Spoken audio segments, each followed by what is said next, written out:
Boa tarde, né? A gente vai então iniciar a nossa quarta aula aqui, né, de segurança de redes. Lembrando que o conteúdo de fato é segurança em APIs web, em web APIs. E hoje eu diria que é o nosso último dia de aula seguida. Assim, a gente teve aula segunda e quarta. Então hoje é o nosso último dia de aula segunda e quarta. Acho que a partir das próximas aulas agora é sempre a aula só na segunda e a quarta-feira é um dia para a gente tirar dúvidas, né, para fazer a execução, a realização de alguma atividade. Então, eu já estou compartilhando com vocês aqui a tela do Colab Web, deixa eu mostrá-la aqui.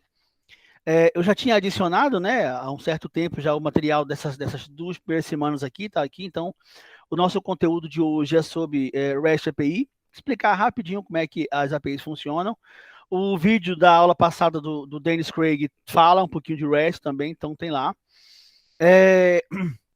E aí tem aqui, vai ter a gravação de hoje, quando acaba a aula eu vou colocar a gravação aqui. E eu também já adicionei desculpa, adicionei as 2 atividades que são relativas a essa parte inicial aí de API de REST. A primeira atividade é a exploração da API do Mendeley, né? O Mendeley, acho que vários conhecem, é aquele serviço para referenciação de artigos, né, que tem plugins para Word, um monte de coisa. Então, é um serviço de gerenciamento de documentação, vamos chamar assim, de artigos científicos.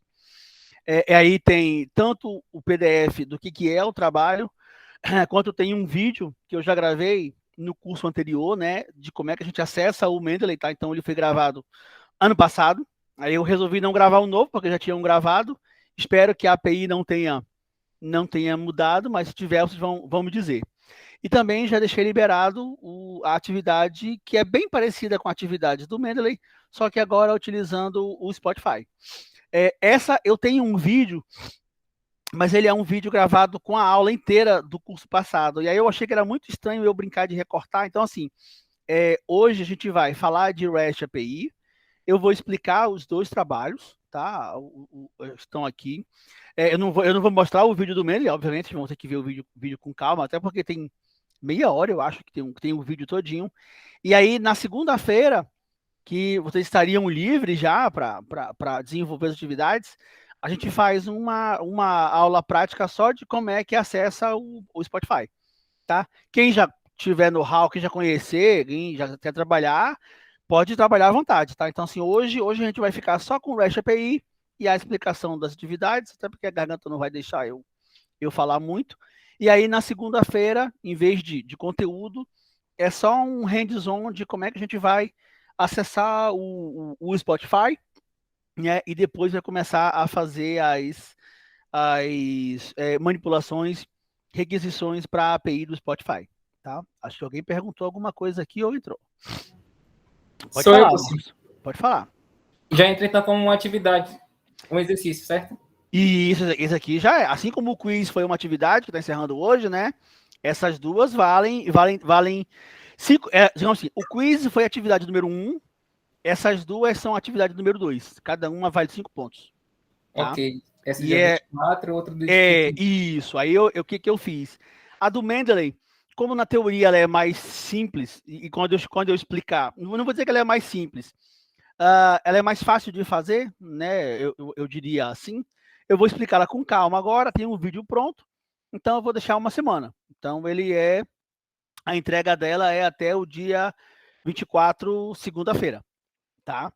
A gente pode até negociar e deixar a entrega para o dia 26, não tem problema nenhum não, tá?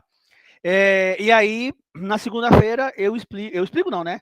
Eu faço uma prática com vocês de como é que a gente acessa o Spotify, né? E acessa o Spotify com o Postman, tá bom? Então, essa vai ser a atividade de hoje. Então, eu vou começar então explicando a ideia de REST API, tá? Deixa eu compartilhar também com vocês aqui.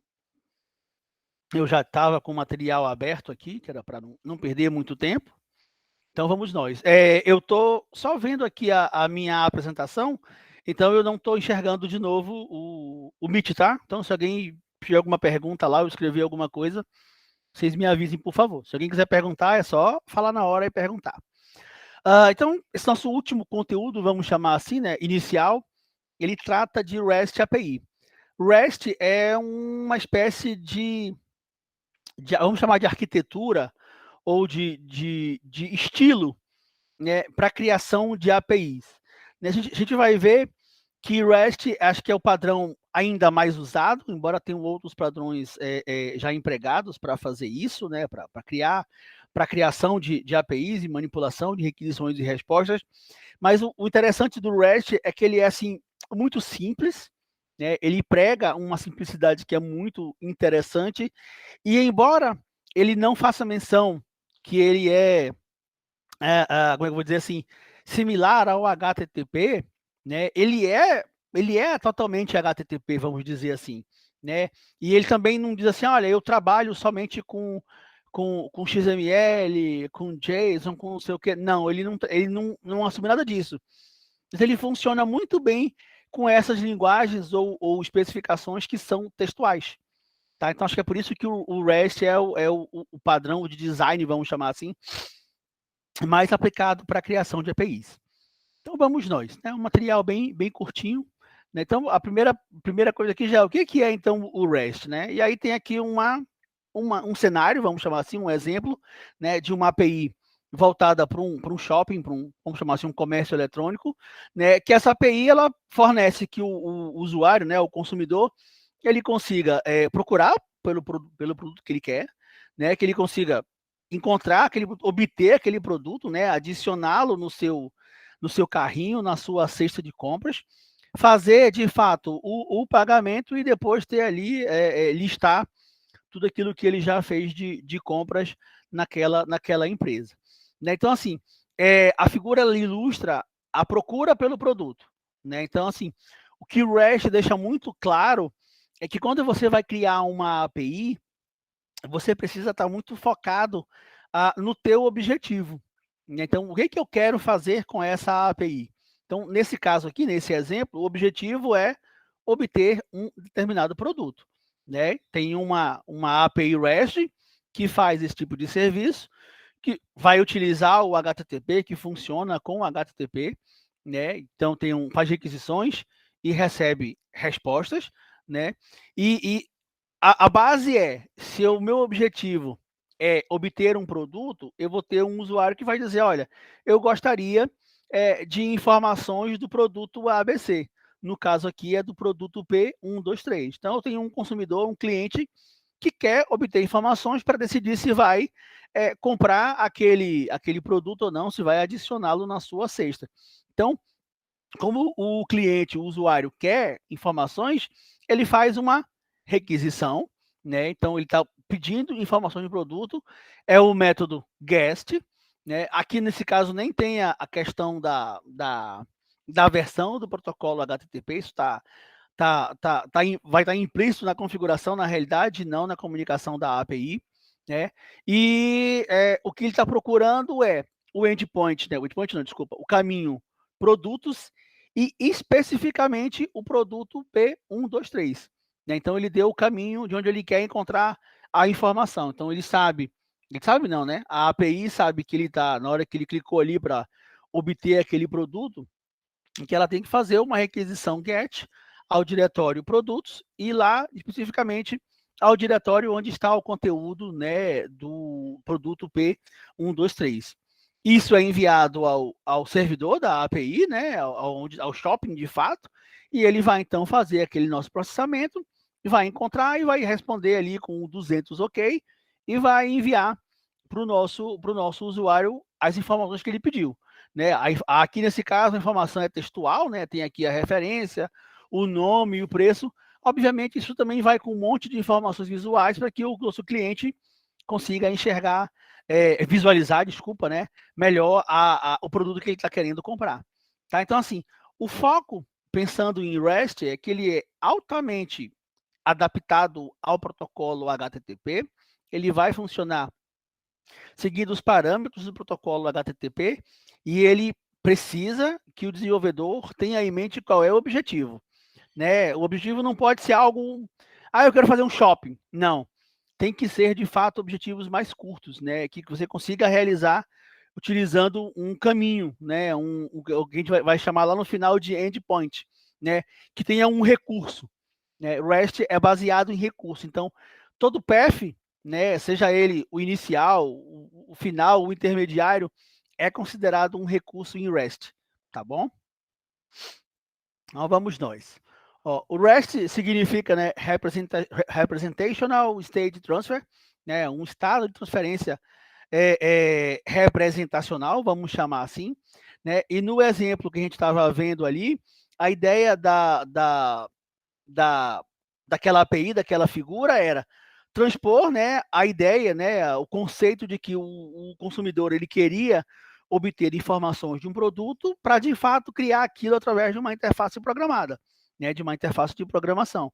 Então, assim, era o usuário pedindo, eu queria informações sobre o produto P123, e aquele negócio virou um get /products /P123, né? Então, essa transformação do objetivo em resultado, né, é o que o REST pega lá. Então, essa ideia de obter informações do produto foi claramente representado naquele método GET, naquela requisição que tinha o método GET, tinha o diretor inicial products e tinha o product ID, que era um produto específico, né, que o usuário queria receber.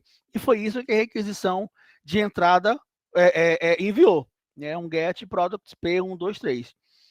Chegou ao servidor, foi processado, e ele respondeu, então, com 200 OK e, obviamente, com as informações referentes ao nosso produto, né? Referência, nome e também o preço.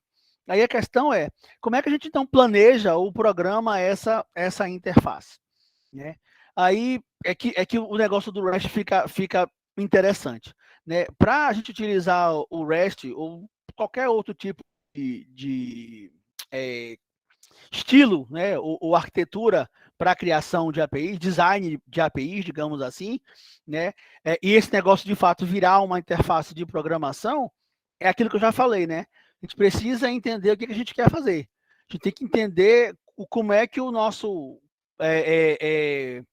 a nossa ação, digamos assim, como é que o negócio funciona, né? Eu preciso saber como é que é realizado a procura por um produto. Eu preciso saber como é que acontece a listagem de produtos. Eu preciso saber como é que eu faço para listar um histórico de todos os meus pedidos. Então, o entendimento do teu negócio, vamos chamar assim, né, da atuação, ela vai ser fundamental, né? Que é aquela coisa, como é que a gente entende que um get /products /product ID, né, e o OK? O que esse cara significa nesse contexto de um shopping?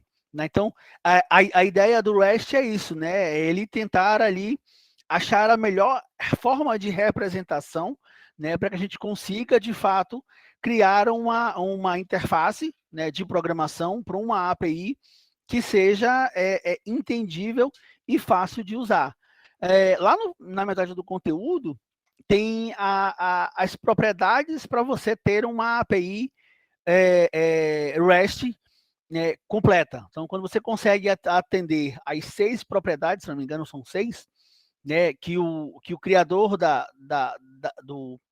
do modelo de REST chamou, você tem uma API que ela é RESTful, né, ela é totalmente aderente ou coerente com o design de desenvolvimento do REST, tá? Então, assim, a pergunta é, como é que eu escolho, então, como é que eu sei qual é a melhor forma de criar uma arquitetura? Por que eu vou escolher, então, uma arquitetura que é baseada em REST? Por que eu vou criar uma API, desculpa, que é REST? Por que eu não vou utilizar GraphQL, não vou utilizar, tem uma outra com 3 edits que eu não consigo lembrar o nome agora. Por que eu não uso outro? Por que eu uso REST? Porque REST, ela tem esses princípios básicos, que eu já vou chegar lá, que de fato ajudam, que comprovam, né, que permitem ao criador, né, garantir que a sua API ela vai ser a mais legível possível, se é que eu posso dizer isso. Esse slide continua a explicação daquilo que foi feito, né? Acho que não tem muito o que mostrar aqui, nosso consumidor. De fato, esse negócio é uma requisição com o nosso método HTTP, que é o GET, com o nosso PF indo até o recurso, né, o servidor recebendo a informação e devolvendo, foi aquilo que a gente já viu, né? Então, acho que aqui não tem muito o que falar. O interessante acho que é o que eu já comentei, é que o objetivo está muito claro. Eu quero saber informações sobre o produto. né? Então, eu tenho muito claro o meu objetivo. E já que eu sei qual é o meu objetivo, eu consigo modelar esse objetivo através de uma requisição GET muito simplesmente. Tá? Eu acho que esse é o ponto principal. O que interessa no REST, eu vou pular essas duas partes, até porque eu acho que essa daqui tá igual, né? Eu acho que eu brinquei de fazer um Ctrl+C, Ctrl+V, é verdade. Tem duas aqui copiadas. A parte interessante é que REST tem um conceito que é recurso.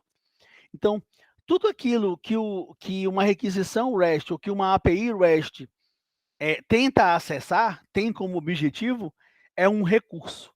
Tá? Então, para REST, tudo é recurso. E o recurso, ele é assim, qualquer tipo de coisa, a gente pode pensar assim, né? Tudo pode ser um recurso. Pode ser uma entidade, pode ser um conjunto de entidades, pode ser, geralmente é o nosso endpoint, né? É a informação final que você está procurando. Então, numa API que utiliza o padrão REST, tudo para ela é recurso. Então, o meu objetivo é obter ou buscar um certo recurso, obter informações do produto, colocar esse produto na minha cesta de compras, no meu carrinho, listar os históricos de compras que eu já fiz. Então tudo é um produto, né? Aí é um recurso. E aí esse recurso, né, eu posso receber esse recurso como uma informação textual. Ele pode ser um documento, ele pode ser uma imagem, ele pode ser um outro objeto, né? Ele pode ser um objeto que eu vou utilizar numa próxima requisição. Se a minha API é REST, né, e eu estou fazendo a minha autenticação, estou informando ali, por exemplo, meu login e a minha senha, eu recebo como resposta um objeto que é o meu Access Token. E esse token a gente viu na aula passada, a gente vai utilizar para fazer novas requisições, tá? Então, tudo em REST é recurso. Acho que essa é a principal noção. A noção de recurso, né, dá para ser aplicada em qualquer coisa pensando no REST. Tá? Então, tudo aquilo que uma API REST tenta acessar ou obter de informação de resposta é um recurso. Tá bom? Continuando aqui. Já que tudo é recurso em REST, tem algumas requisições do padrão HTTP que são bem usuais. Então, vocês vão encontrar muito na literatura a palavra, né, o acrônimo CRUD aí, que são os principais métodos que REST vai utilizar. Então, ela vai utilizar o post do HTTP para fazer a criação. Ela vai utilizar o GET para ler algum tipo de conteúdo. O PUT para atualizar alguma informação e o delete para poder fazer a remoção. Por isso que a ideia do CRUD, que são as iniciais, né, da ação em inglês. Então, assim, basicamente uma API REST, ela te permite, vejam, ela claramente entende que você cria recurso, né, que você lê recurso, que você atualiza recurso e que você remove recurso. Ah, professor, e o resto? O resto pode funcionar, tá? Dá para TPF, Red, um monte de coisa. Common, ok. Só que o padrão, né, o mais usual, são esses quatro métodos do HTTP. Rapidinho que alguém está solicitando entrada aqui. Pronto. Voltei para cá, voltar para a apresentação. Né? Além disso, no design de REST, né, o nosso caminho final, o nosso endpoint, que é o cara mais falado em APIs, né? O endpoint é o cara que vai representar o nosso recurso, tá? Ele pode ser um caminho puro, né? Ele pode ser só ali o diretório raiz, só o products, por exemplo, né? O cara foi lá e deu um get products, aí viria, por exemplo, toda a lista de produtos que tem naquele shopping. Ou ele fez ali um get products barra P123. Então ele está procurando especificamente um produto, que é o 123. Mas essa procura por esse produto também é um endpoint. Eu estou procurando por um recurso. Tá? Então, em REST, como tudo é recurso, um endpoint, ele acaba, que é o nosso último caminho, ele acaba apontando para um recurso no final. É o recurso que eu estou querendo criar, ler, atualizar ou deletar. E aí aqui tem vários exemplos. Né? Tem uma URL que é o shopping, carts, cart ID, e tem aqui cart ID, né, 452. Então, o cara vai fazer um método get para ele procurar informações sobre o produto 452. E assim vai. Aqui o shopping, carts, cart ID, produtos e o código de alguma coisa aqui. Então, vai fazer um método agora, post, para fazer a adição de um item lá naquele produto que é o cart. Né? Agora o cara pode utilizar um put para fazer o update, e como o cara pode fazer também um delete para remover aquele conteúdo que foi colocado lá. Tá? Então, assim, cada caminho final, né, endpoint mesmo, o último caminho, o endpath lá, ele vai estar sempre representando um recurso. Pode ser um recurso, pode ser recursos, né, uma lista, tem várias informações, como pode ser de fato um recurso bem específico. Tá? Pronto, chegamos na ideia aqui então dos princípios de REST, né? A ideia dos princípios criados para REST e quando é que a gente pode dizer que uma API que segue o design REST, ela é RESTful, né? Ela atende de fato a tudo que o REST precisa. Então vamos lá. A gente já viu rapidinho a ideia do REST, né? Representational State Transfer, né?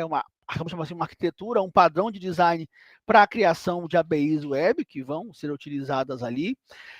O problema é que, de fato, o REST, né, eu já vou chegar lá na parte da sua criação, ela não está muito preocupada com grandes definições. Né? Digamos assim, o criador de REST pensou mais na base de design, na sua arquitetura, do que na sua parte funcional. Então, ela não tem grandes definições, né? Não tem muitas definições de como é que o REST vai funcionar, o que ela vai precisar. Então, assim, via de regra, você vai ver o REST recebendo documentos JSON, que são enviados via HTTP. Mas em nenhum momento da especificação de REST, o cara fala que REST funciona com HTTP. REST responde conteúdo JSON, conteúdo XML, não tem nada disso.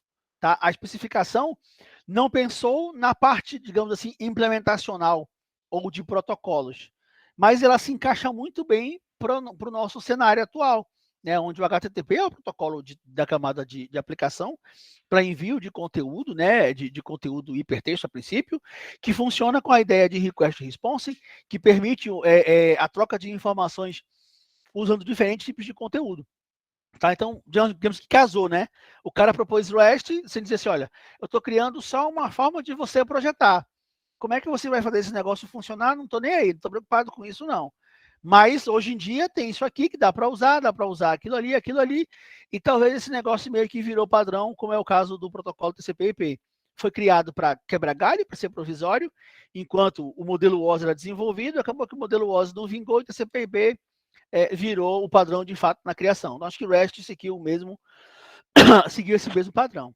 Então, a proposta de fato da arquitetura, do design de REST, ela foi criada pelo Roy Fielding em 2000, né? Tem 22 anos aí. Na dissertação de mestrado dele, eu não sei se é dissertação ou se é uma tese, tá? Mas vamos assumir que esse negócio é uma dissertação. Então, assim, a ideia do Roy é: eu preciso criar um padrão para que eu consiga criar comunicação entre cliente e servidor, permitindo a troca, né, de dados, né, via aplicações. Era essa a questão. Ele não estava muito preocupado com como é que o negócio ia funcionar tecnologicamente. Assim, eu preciso fazer com que a minha aplicação, cliente-servidor, ela troque informações da melhor forma possível. Então, era isso que ele estava pensando.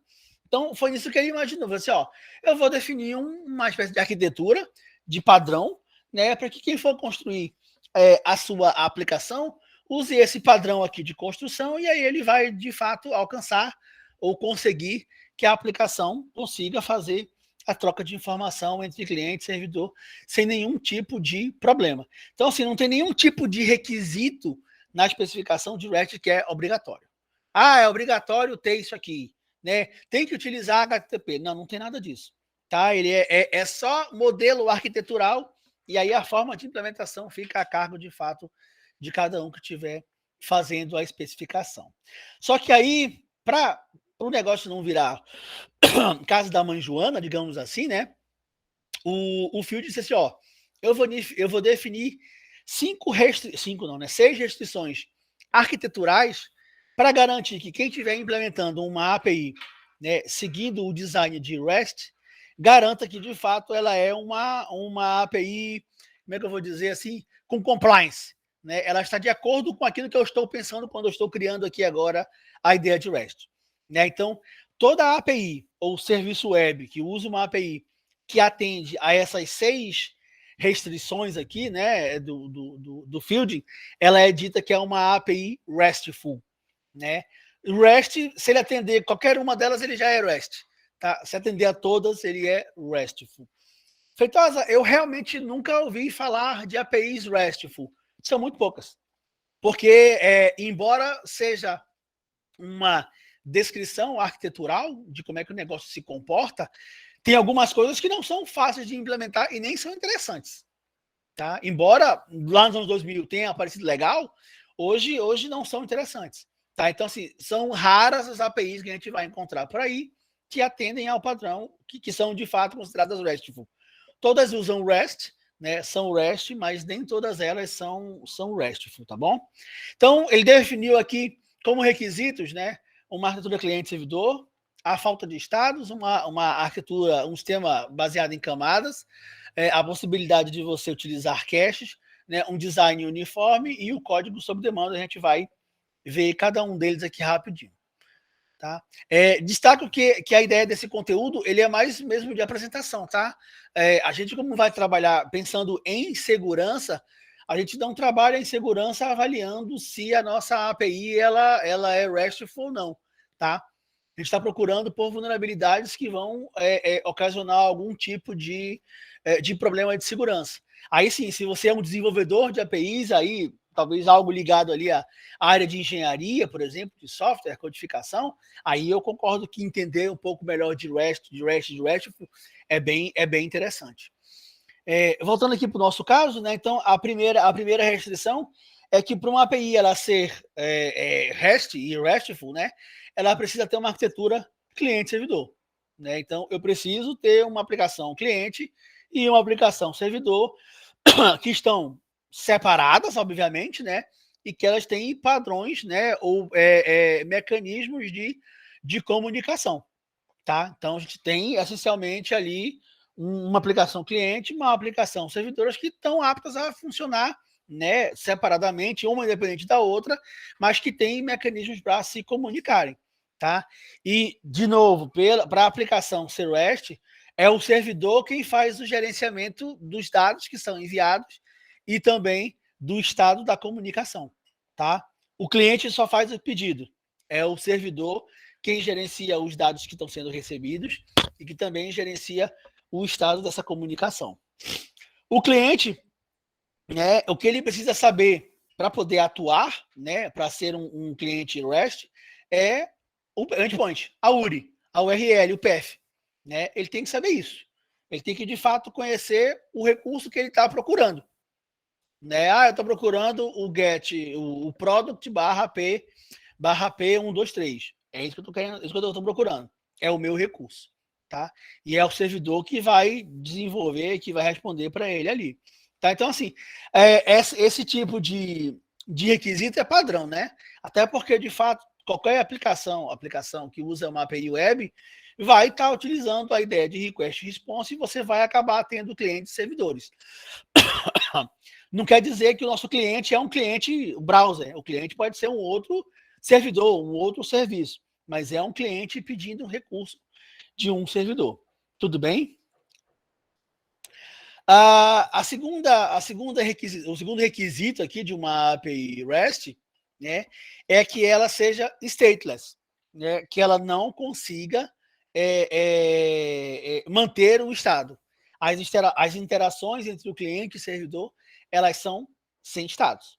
Tá? Não tem um estado para esse negócio funcionar. A gente já viu isso lá no começo. Então, assim, o servidor ele não pode armazenar qualquer tipo de informação sobre a última requisição ou requisições que um cliente já fez. Né? Cada requisição para ele, na teoria, é uma requisição nova. Né? Então, chegou uma requisição, é uma requisição nova. Nenhum tipo de controle de sessão ou de histórico é permitido. Aí, né, isso já meio que já dá aquela filtrada ali na ideia de todo mundo ter uma aplicação RESTful. né? Hoje em dia, você precisa, querendo ou não, ter um controle, né? A gente viu na aula passada a ideia do Access Token. Então, o Access Token, embora ele não... rapidinho que alguém te pediu para entrar de novo aqui, gente. O Jacó. Pronto. Embora o Access Token ele não sirva como um controle de sessão oficial, né, ou histórico, ele quebra essa visão arquitetural, porque com aquele Access Token, bem ou mal, eu sei que aquele token já pertenceu a alguém que fez uma requisição ao meu sistema. Né? Então, assim, de alguma forma, pensando como sessão ou não, o servidor já conhece aquele cliente. Né? Então, assim, garantir o estado já é algo bem mais complicado hoje em dia. E aí, pensando de fato em segurança, é muito complicado, né? Você já imaginou, a cada requisição você mandar o teu login, tua senha, né? Você está expondo o usuário cada vez mais a sofrer algum tipo de ataque. Tá? Então, de forma geral, o cliente da aplicação, ele não precisa, na teoria, ser registrado pelo servidor, mas assim, é complicado, porque a gente sabe que hoje precisa fazer autenticação e autorização. Né? E aí, como é que eu faço autenticação e autorização de forma a sem manter o estado desse negócio? Né? Então, assim, eu vejo que stateless, embora alguns outros digam assim, não tem um controle de sessão formal, né? Não tem um histórico formal, né? Mas tem um token ali que foi utilizado. Isso não é, para mim, isso é controle de sessão. Eu tenho um token que eu estou sempre direcionando um usuário. A conexão pode ser diferente, eu concordo. Mas é como se for, para mim é como se fosse uma sessão. Se você for pensar tecnologicamente no HTTP, talvez não seja, tá? Mas eu não concordo muito que ser stateless funciona hoje em dia. Eu acho que se fosse stateful seria até mais interessante, mas tudo bem, foge um pouco aí do padrão do protocolo HTTP. O terceiro requisito é que você tenha um sistema baseado em camadas. Né? Então, assim, a ideia é que você desenvolva uma API que ela está no servidor A, né? Os dados que essa API manipula, elas podem ser salvos num servidor B, o processo de autenticação, de identificação, pode estar num servidor C. Tá? Então, você tem de fato, eles chamam de camadas, né? Mas você acaba tendo algo mais heterogêneo, né? Mais distribuído, vamos chamar assim. Então, assim, o cliente ele não precisa de fato, ele está conectado ao endpoint final. Né? Ele não precisa estar conectado ao servidor, vamos pensar aqui, ao servidor lá da nossa requisição inicial, que era getProducts/P123. Né? Ele pode ter ter a sua requisição recebida por um servidor inicial, que encaminhou para outro servidor que fez de fato a requisição e só está encaminhando a resposta como um todo. Tá? Então, essa é a ideia de camadas, digamos assim, que permite que você funcione em um contexto mais distribuído. Né? Eu não preciso ter todas as APIs operando no mesmo servidor físico, vamos chamar assim. Tá? Isso eu acho que é tranquilo e hoje em dia é até interessante. A ideia do Cachable, né? Que seria a gente ter algum tipo de controle para que todos os tipos de dados e respostas, né, que são importantes, né, que são ali interessantes, que elas tivessem a possibilidade de ficarem registradas. Né? Aí, qual é a intenção? É que a gente já sabe que páginas web aí, né, tem a possibilidade, né, o HTTP permite, junto com o HTML, que você consiga ler conteúdo que está armazenado em cache. Né? Tudo bem, isso é fácil de fazer. Mas para REST, se eu começar a armazenar o meu conteúdo que tá em cache, né, para mim, eu quebro a ideia de ser stateless. Né? Porque, embora eu, de novo, não tenha oficialmente um estado da sessão, eu estou lendo um conteúdo que eu sei a quem pertence. Né? Então, assim, a ideia é que uma API para ser REST, ela permita que tanto o cliente e o servidor implementem mecanismos para cachear a informação, né? Para que quando a informação ela é muito importante, muito recorrente, eu consiga devolvê-la lá. Pronto, isso é tranquilo. Vários protocolos implementam essa ideia de cache. Até protocolos da camada de IP, de rede, que é de transporte, de rede enlace, fazem isso, fazem uso da ideia do cache. Mas eu acho que esse negócio fere de novo a ideia do stateless, né? E assim, eu vejo hoje poucas aplicações que fazem uso de cache, né? De novo, elas são REST e não são RESTful. Então, elas são baseadas em cliente-servidor, elas tentam seguir a ideia do stateless ali, elas implementam a ideia de camadas, mas cache eu vejo poucas que fazem isso. De fato, nem consigo lembrar agora uma que eu tenha visto, que eu consiga puxar aqui que tenha isso. O quinto requisito é que tenha um padrão de projeto uniforme, né? Aí eu acho que isso é tranquilo, né? Desenvolvedores, de modo geral, eles sabem como desenvolver a API, sabem como definir os recursos, né? Então eu acho que eu não vejo muito problema aí em você criar uma API e ela ter um padrão de projeto uniforme. Um problema com essa ideia de padrão de projeto uniforme é que acontecem evoluções. Então, vamos supor que a tua API tinha a versão 1, que tinha uma série de requisitos, de recursos que essa versão 1 oferecia. Com o tempo, né, melhorias de codificação, esse tipo de coisa, se criou a versão 2. Então, agora tem a versão 2 da API, né, já melhorada, resolvendo vários problemas, colocando novos serviços. E uma coisa que a gente acha muito comum por aí é que os desenvolvedores o pessoal de TI, de rede, de fato, eles não desabilitam aquela versão anterior, né? Eles deixam aquela versão anterior funcionando. A tua aplicação já foi ajustada para receber requisições da versão 2, mas ela também permite receber da versão 1. Então, você pode ter uma versão da API desatualizada, com algum problema de segurança e que continua ativa por algum tipo de descuido, tá? Isso porque você utilizou um design uniforme. Se você está mudando a tua versão de API, a tua forma de funcionar da API a cada versão, aí o teu design já para de ser uniforme, né? Você precisa fazer uma série de ajustes para poder continuar funcionando. Tem que obrigar todo mundo a trocar o aplicativo, então já dá um trabalho a mais aí para o negócio funcionar. E tá, tinha mais um aqui. Tá. A própria especificação, né? Eu já vou chegar lá. A especificação, desculpa, vou chegar lá não, né? É um conteúdo lá para frente. A especificação do REST, ele tem um negócio chamado de RateOS, né, que é uma especificação, assim, é uma ideia, não é uma especificação, é uma ideia que permite você representar recursos como links, tá?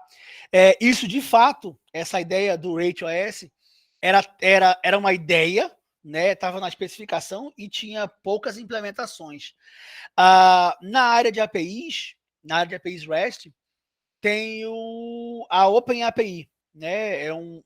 Tem a OpenAPI, acho que é Foundation, se não estou enganado, que é uma organização que tem um monte de empresas, que ela é hoje quem gere a especificação para APIs web usando esse padrão OpenAPI. E na versão 3, que a gente vai estudar agora, já tem essa ideia de recursos virarem links, né?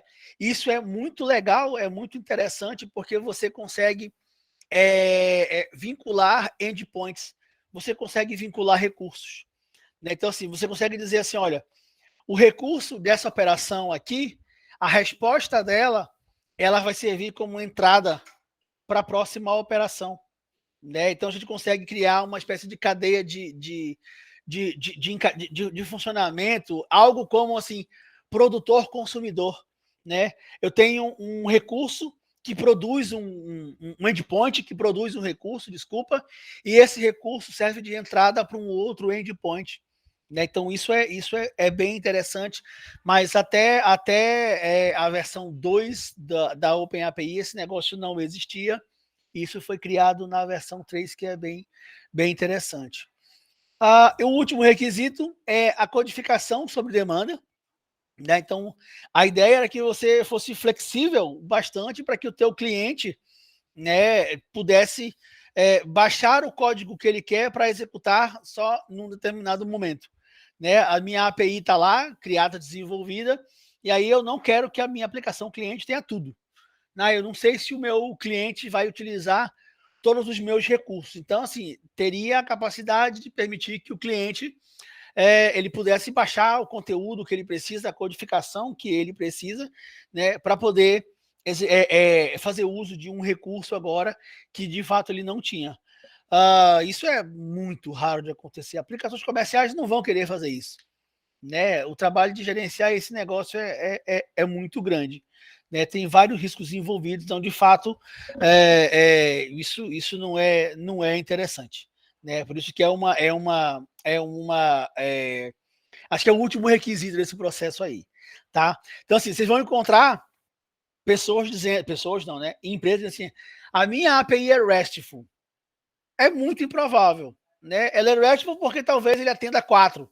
Aí ele está dizendo que, como ele atende 4, ele é RESTful. Não é. A definição formal do criador é atendeu tudo, é RESTful, não atendeu, é REST. Então, assim, eu não, de novo, não consigo me lembrar aqui de APIs que sejam RESTful completas ou comerciais. A gente deve encontrar APIs experimentais para teste, ok. Mas APIs comerciais rodando em aplicativos, serviços que sejam RESTful, não lembro de conhecer, tá bom? Então, assim, se a gente fosse pensar assim, eu vou criar a minha API aqui e eu vou tentar que ela seja REST, né, e não RESTful. Então, assim, primeira coisa que você implementar é a ideia do cliente-servidor, a ideia de operar em camadas e a ideia dos stateless. Né? Se você conseguir resolver isso aí, eu acho que tá bem tranquilo. Né? A tua aplicação ela já vai estar muito sólida, né? Você vai conseguir transportar a informação do servidor para o cliente sem nenhum tipo de problemas. O cliente vai conseguir, né, buscar o conteúdo que ele está querendo. O Estado, vamos supor ali, sendo bem benevolente, que você não mantém estado, embora você tenha um token que mantém alguma coisa. Então, assim, você criou uma API que é REST, tá? Pronto, já consegui que a minha API tivesse isso. Vamos, então, agora fazer... vamos trabalhar com a ideia de ser cacheável e de ter a ideia de ser uniforme, tá? Eu diria que uniforme quase todo mundo já é, né? É muito difícil você não ser uniforme quando está criando do zero uma API. Né? Pode ser que mudança de time, de direção, aí você mude a forma da sua API, mas se está começando do zero, uniforme poderia estar também ali naquele primeiro passo. Então, já que implementou 3, agora vamos trabalhar com a ideia da aplicação ser cacheável e ela ser uniforme. E aí, obviamente, por último, você vai tentar fazer a codificação sob demanda, que eu duvido que esse negócio vai ser útil, né, ou vai ser interessante para uma organização. Né? Eu acho muito estranho. Você já imaginou assim? A minha organização ela oferece API para serviços bancários. Então eu ofereço TED, DOC, transferência, Pix não sei das quantas, Pix troco, e mais não sei o que, mais não sei o que, mais não sei o que. Cliente, tu vai receber aqui minha aplicação. Com essa aplicação, tu só consegue fazer, sei lá, DOC, TED e o Pix comum. Mas eu quero fazer agora o Pix com troco. Você vai baixar. Então, baixa aqui rapidinho agora esse código aqui e acople ele no seu aplicativo. O cara vai dizer, ué, que coisa estranha. Né? Então, assim, código sob demanda eu, de fato, não consigo ver. Tá? Então, assim, a definição técnica do REST está mais ligada a esses parâmetros, tá? A esses requisitos ali. Né? Lendo a especificação, a gente não vai encontrar conteúdo técnico sobre como é que o negócio vai ser implementado. Funciona no mundo real? Funciona, mas RESTful eu acho bem improvável. Né? Se alguém diz que é RESTful, desconfie, porque é provável que ele implemente 3, 4 né, dos requisitos e não todos ali como um todo. Então, o serviço REST vai aceitar qualquer tipo de conteúdo, mas, de fato, o padrão ele vai utilizar aquilo que o HTTP está esperando, está criando para ele. Senhores, era isso. Dúvidas aí sobre o material de REST? Tá? Eu tenho certeza que lá naquele vídeo do Craig, ele também fala um pouquinho sobre REST. Tá? De novo, é um material introdutório, Quem de fato vai trabalhar pensando em RESTful, aí tudo bem, vai precisar procurar um material mais aprofundado. Eu acho que nos meus livros lá, que eu compartilhei com vocês, tem um de REST, tá? Se eu não estou enganado, eu acho que tem um de REST lá. Pessoal, dúvidas sobre REST aqui? Tá, eu vou então voltar aqui para o nosso Colab Web, tá? E aí a gente encerrou o conteúdo dessas 2 primeiras semanas, digamos assim, né, com o REST aqui, e eu vou então falar com vocês agora sobre as atividades, tá? Hoje, né, na realidade está encerrando a atividade do quiz, encerrou já, eu ainda hoje corrijo para vocês, e eu já estou passando a segunda atividade. A primeira atividade era bem tranquila, valia 10 pontos, a segunda atividade, na realidade, são 2 atividades, tá? As 2, cada uma vai valer 5 pontos, e aí no final eu vou somar as 2, né, para ter a nota da atividade 2 de fato, tá bom? No Colab Web, vocês vão ver lá que vai ter atividade do Mendeley, atividade do Spotify, cada uma valendo 5, é só depois fazer a soma lá. Então, o que eu pensei aqui para vocês? Eu acho que eu coloquei aqui, não, deixa eu jogar para cá. Parará, Colab Web, ele está abrindo aqui o PDF, tá? Abriu? Abriu, pronto. Então, pronto. Essa primeira atividade prática, né? Lembro que eu falei que o curso tinha 7 ou 8 atividades práticas, o negócio é nesse padrão aqui. Então, vamos embora lá. Essa atividade prática, a primeira delas, com entrega para segunda-feira, é manipulando a API do Mendeley. Né? Então, de novo, o Mendeley é lá um serviço que faz aquela intermediação, vamos chamar assim, de artigos acadêmicos. Você consegue utilizar para fazer uma revisão sistemática, para colocar referências, esse tipo de coisa. Tá? Então, no material de segunda-feira, né, lá sobre API, agora o material sobre REST também, deixei o vídeo do Craig, né, tá lá, que eu mostrei para vocês, e ele tem uma parte lá, um dos subvídeos dele lá, uma seção lá, que ele mostra claramente como acessar uma API web, que foi aquilo que a gente acabou fazendo também na aula, acessando aquela API que tinha só quatro endpoints, supondo que ela é uma API REST, tá? Então, a atividade de manipulação do Mendeley é isso, né? É acessar o serviço do Mendeley e manipular, testar algumas coisas.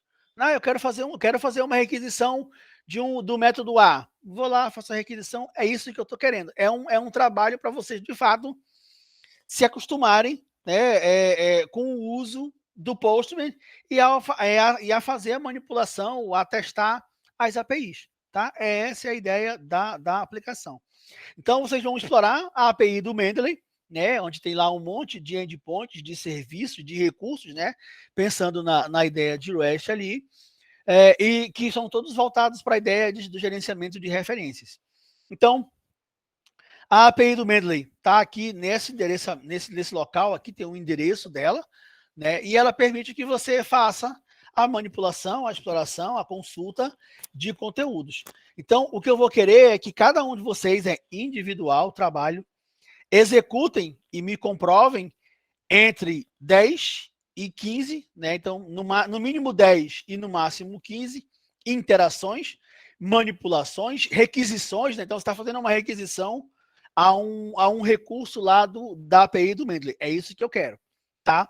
Então, você vai lá e vai fazer esse conteúdo e vai mostrar esse conteúdo para mim. Como é que você vai provar que esse negócio funcionou? Eu quero receber a requisição feita no Postman. A requisição, né? É porque eu não quero abrir o Postman agora aqui, mas eu quero ver a requisição e quero ter a resposta. Professor, eu posso mandar uma figura disso? Pode. Eu não tenho problema nenhum. Se você me mandar 10, 15 figuras, onde eu consiga abrir a figura e ver, ó, esse aqui é o método get não sei o que, e daqui a resposta que ele deu. Para mim está perfeito. Professor, eu posso gravar um vídeo mostrando tudinho? Tranquilo, estou liberado, não tenho problema nenhum. Eu posso pegar a requisição do Postman e mandar a requisição para o senhor e o senhor fazer a requisição? Pode. Mas aí, se você mandar uma a uma, eu vou ter um trabalho danado para corrigir. Se for mandar pelo Postman, tem que mandar utilizando o conceito de coleções, tá? Eu posso até mostrar daqui a pouquinho essa ideia de coleções. Tá, mas assim, esse como é o primeiro, eu prefiro algo mais simples. 10 figuras, né? Salva um arquivo PDF com a requisição tal, tá aqui a figura dela, requisição tal. Para mim, isso tá tranquilo. Tá? Eu não tenho nada contra isso. Se quiser já fazer no Postman, beleza, tranquilo. Se quiser mandar o vídeo tranquilo, também não tem problema nenhum, não. O que é obrigatório? Já que o mínimo são 10 requisições, 10 recursos para serem demonstrados, 2 deles são obrigatórios. O Documents e o Institutions. Tá? Então, tem lá na API do Mendeley, esses dois métodos estão lá, e esses 2 têm que ser executados. Tá? Os outros 8 ou 13 fiquem à vontade. Tá? Então, tem que estar lá esses 2 sendo executados. Tá? Não tiver lá, não tiver um dos 2, já perde 1 ponto. Não tiver os 2, perde 2 pontos. Se mandar menos que 10, perde 2 pontos, já perde 1 ponto. E um para cada requisição que não vier. Tá? O Documents, ele vai pesquisar na biblioteca do Mendeley lá os documentos que você está procurando. Então, nesse caso, você vai procurar um documento seu, né? Você vai passar o seu ID para que o Mendeley procure lá, ou você pode passar o meu ID. Tá? Você pode passar o Eduardo Feitosa lá e ver o que o Mendeley tem de artigos ou documentos que ele acha com o meu nome. Já o segundo, que é o Institutions, ele está procurando uma instituição. Aí, nesse caso, é só utilizar o nome da UFAM. Eu acho que não pega ICOMP. Tem que ser UFAM, que é o nome mais certinho. Tá bom? A dica é, a página do Mendeley tem lá a explicação de como é que ela funciona. E tem esse vídeo que está aqui, que é esse que está aqui. Não é esse que está aqui, não. Esquece. Volta para o Mendeley. Compartilhar de novo. Eu acho que eu já até apaguei e abri outro sem querer. Tá aqui no Colab Web? Tá aqui no Colab Web. Que é esse vídeo aqui, né? Que eu vou abrir. Agora sim, eu vou abrir ele corretamente. Abri o YouTube errado, mas tudo bem. Pronto. Compartilhar. Que já é um vídeo que foi gravado ano passado. Ó, 14 minutos, eu cheguei a 30, ó. 14 minutos que ele explica essa interação com o Mendeley. Rapaz, que lentidão, mas tudo bem. Bora, meu queridão, funcione aí. Olá, pessoal, boa tarde. Pronto, tá aí. Esse primeiro vídeo tem a intenção de mostrar. Então tá lá, tem o videozinho do Mendeley, como é que ele funciona, tudo certinho. Eu não vou passar aqui, senão a gente vai perder um tempinho fazendo isso aí. Alguém tem alguma dúvida em relação a esse primeiro vídeo?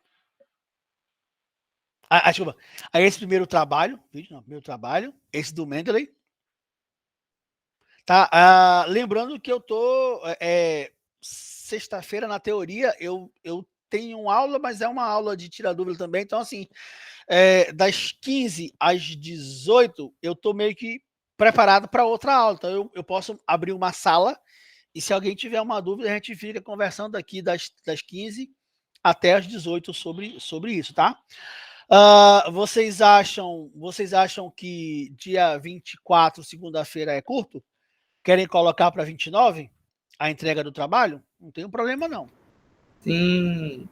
Sim, já estão assim, já estão que nem eu coisa. Então tá, para mim é transparente. Não tenho problemas em fazer a alteração para quarta-feira, não. Então deixa eu aproveitar que vocês estão aí, eu já faço a edição, então. Bora, meu querido. Compartilha aqui, deixa de ser bagunceiro. Editar configurações, pronto. Tarará, muito bem. Rapaz, está devagar, quase parando. A internet aqui também tá bem ruim. É isso que eu tô vendo aqui, ó. Tá devagar, quase parando. Aparências, não consigo lembrar onde é que é, mas tudo bem, uma hora eu vou achar. Marcadores e competências. Ué, legal. Onde é que fica a entrega do trabalho? Eu coloquei como arquivo, foi? Eita, fiz besteirinhas. Eu coloquei isso como um arquivo e não como uma atividade. Foi mal, gente. Tô ficando velho gaga, viu? Eu já altero isso aqui, tá? Eu acabei de me tocar que eu coloquei esse cara como um arquivo e não como uma atividade. Por isso que ele está errado. Ele não tá, ele é um PDF só e não uma atividade com data para ser entregue. Tá? Mas eu já, acabando aqui, eu já altero aqui. Então, eu vou passar para a segunda atividade, tá? Para a explicação. Então, deixa eu desativar a edição aqui. Rapaz. Pronto, deixa eu abrir a segunda atividade, que é a atividade do Postman aqui. Compartilhar esta guia. A atividade do Postman é muito parecida com a do Mendeley. Mesma ideia, tá? Até que tem o mesmo enunciado. O que muda agora é que, em vez de ser a API do Mendeley, é a API do Postman. É a API do Spotify. Né? Então, agora a gente vai utilizar o Spotify aí à vontade para trabalhar, para fazer as manipulações. Então, é a mesma ideia, né? Embora o Spotify tenha uns requisitos um pouquinho mais restritivos do que a do Mendeley, tá? Então, assim, agora a resposta que eu vou querer de vocês eu quero que vocês me entreguem 3 métodos lá do Spotify relacionados a álbuns. Eu quero 5 métodos relacionados a artistas. Eu quero 6 métodos relacionados à procura, à busca. Eu quero 5 relacionados a trilhas. E eu quero 4 de playlists. Tá? É o que eu estou querendo. Então, enquanto no Postman eram só de 10 a 15, aqui já a quantidade já é bem maior. Tá? É por isso que na segunda-feira a gente vai fazer uma aula só para mostrar o negócio funcionando ali. E a diferença o Mendeley, acabei de falar, né, que eu aceito figura, vídeo, Postman. No caso do Spotify, eu só aceito se for uma coleção do Postman, tá? Eu não quero vídeo, eu não quero figura, eu quero uma coleção do Postman, porque com uma coleção do Postman eu recebo, abro na minha máquina, adiciono nessa coleção o meu token e aí eu executo todos os métodos de uma única vez. E aí eu comprovo se está correto, se está errado. Tá bom? Então, o que eu vou querer em relação ao Spotify é similar ao que vamos fazer no Mendeley, só que a única resposta permitida é um arquivo de coleção do Postman. Esse arquivo, se eu não estou enganado, o formato dele é JSON. Tá? Então, é só mandar um arquivo JSON com os métodos todinhos ali. Tá? Lembrando que eu vou contar todos os métodos e aí, né, não entregou um método meio ponto ou um ponto, dependendo daquilo que tiver faltando lá. Tá? E aí, eu executo todos, tá? Eu perco assim, perco não, né? Eu fico trabalhando aqui, fico executando, tenho ideia de como é que cada um vai funcionar. A diferença do Mendeley é que, se eu não estou enganado, no Mendeley, vocês lembram que na aula passada nós criamos aquele Access Token lá, né? O Mendeley vai pedir a mesma coisa. Só que o Mendeley funciona como se você estivesse criando uma espécie de aplicativo. Então, você vai fazer um cadastro lá, vai dizer que está criando um aplicativo e ele vai gerar um token. Enquanto esse aplicativo estiver lá cadastrado, aquele token está funcionando. Já no Spotify, o token ele vale por 1 hora só. Tá? Porque é um token de teste, né?